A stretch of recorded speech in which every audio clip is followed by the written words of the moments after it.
1, a female disc golfer refused to play in a tournament with a trans competitor. There was like a hilarious clip going around where there was a woman and she, did her little disc golf throw.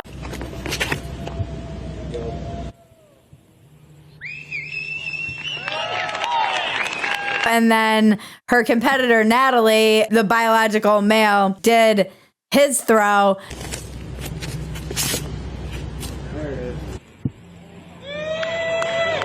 Natalie puts so much more power on that tee shot. You don't say! No shit! Announcer lady! I wonder why that is. Like, it hurts my brain that people just have to play along with this and adults play along with this, but that an announcer can, with a straight face, say, Natalie puts so much power. Gee, I wonder why that is. What could possibly be the biggest differential in between these two disc golf players? And she says it in that, like, golf voice, too.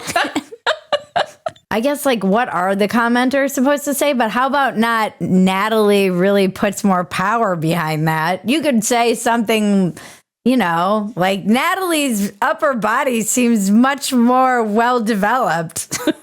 Patriarchy so crafty. Oh, man, you guys.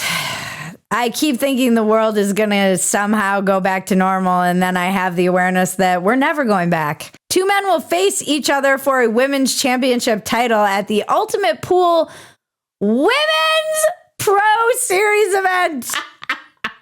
2 men. They finally did it, guys. They actually did it. I didn't believe in the patriarchy until this moment. I truly thought it was just something my English teacher, who was a hippie and a feminist, made up to try and have some relevance and explain feminism to us. I was like, this seems overblown, this idea that patriarchy is everywhere. And now I'm a believer. The patriarchy is so crafty, they will turn themselves into women just to stay on top.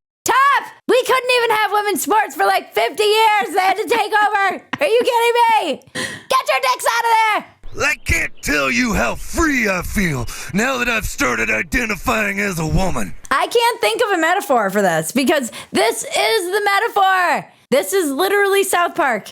And as Michael Malice hilariously said on Twitter, imagine being the guy who thinks he's going to win the gold and then ends up winning the silver. Because he had to face another man. I didn't even realize we had gender divisions in professional pool, but I guess we need them. I know. It's like I had no idea that men were better at pool than women. Yeah, I mean, this does prove a lot of things about women that are uncomfortable to look at.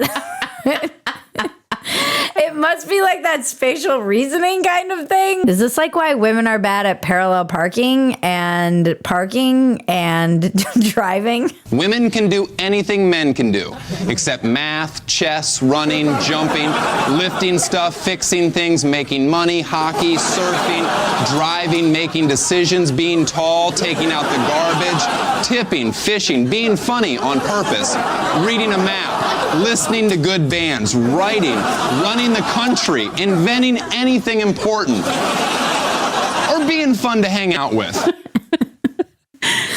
God damn it, Bridget. Just lean into all the stereotypes. The stereotypes don't exist in the pod. I am terrible at spatial, like, I can't look at something and be like, yeah, that'll fit there. Like, I'm terrible at spatial dimensions.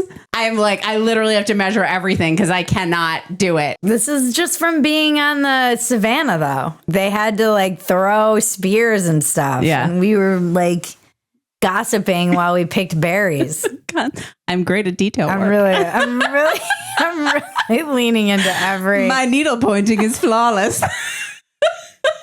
Hear me out. Maybe it's because women cry a lot.